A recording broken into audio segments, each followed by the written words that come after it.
Hello guys, welcome back to my YouTube channel. I go by Winnie, and today guys, there's a lot to unpack concerning this week 3 of The Bachelor season 25. So let's not even waste time, let's get right into it.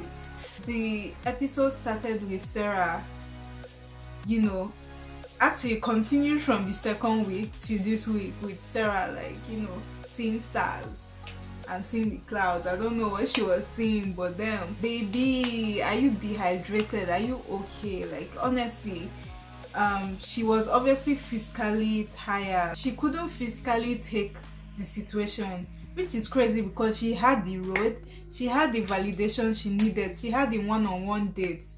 So I don't know how it affected her like that for her to possibly faint during a rose ceremony when you have a rose. But everybody to each one zone. I guess like everybody has their way of dealing with situations or like pressure, but yeah, the word is unexpected. That was unexpected, her fainting and seeing stars. I'm so sorry girl, but you're seeing stars and it's kind of funny, but it's not funny. Merlin went home because she did not defend herself. Simple. You are right, then why don't you express how you're right? Because I'm sure that there were people willing to back Merlin up that Victoria is the one causing drama in the house. But I don't know why she was acting like a calm and bigger person. Like, that's not even a bigger person, because if your character is being challenged, you have to defend yourself because you are put in a position to defend yourself. So why didn't you do it? Like, I don't even remember what you said, but you basically didn't say what had happened, explain your own side of the story.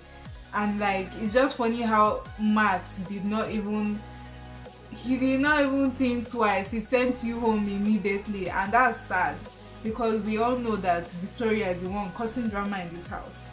But that's by the way. Sorry to you, Marilyn. I'm sure like maybe Matt has seen he's obviously watching this season back, and he's saying that okay, yeah, Victoria was the one that actually messed up that situation. But still girl, you should have defended yourself. You would have still been on the show, and Victoria the troublemaker would have gone, probably because of you. So, and that would make everyone happy, trust me. Like, everyone on that season and everyone watching will be happy, because honestly, Victoria, I don't mean anything bad, but your character and like you just talk a lot, man, and you just find trouble. Like, you're just loud. And I noticed that Victoria is just like, she's just picking people who she wants to send home every week. Like, she's just like, I don't like you, you're going home. And she now looks for a way to manipulate people and manipulate Matt himself to make that person look bad. And unfortunately, this week's target is Sarah. It started with Victoria low-key, but Sarah found her own flame, which made the fire more than it should have been. Honestly, I don't know, after seeing stars, because of you they stopped the rose ceremony. That already like made Victoria put you on her radar, and like you going on a group date that wasn't your own group date, taking out of other girls' time to talk to Mark James, when you know that things are tight, like time is limited in that house. So like, people value time there so much. So you going there and talking to Mark, like, kind of, it wasn't it. I know that she probably felt like, oh, there's a lot weighing on my mind, I'm emotionally confused and scared and jealous, which is okay, but there are other people in the house too that are feeling the same thing that you're feeling, and you're there on the show for a reason. Yes, it's hard. Yes, it is hard for you, but it's also hard for other people.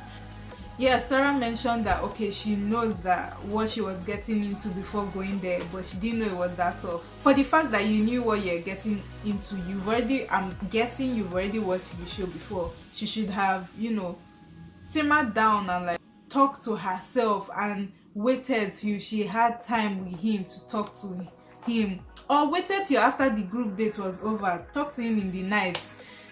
That won't be taken out of anybody's time. You shouldn't have spoken to him during the group date and cut Katie off.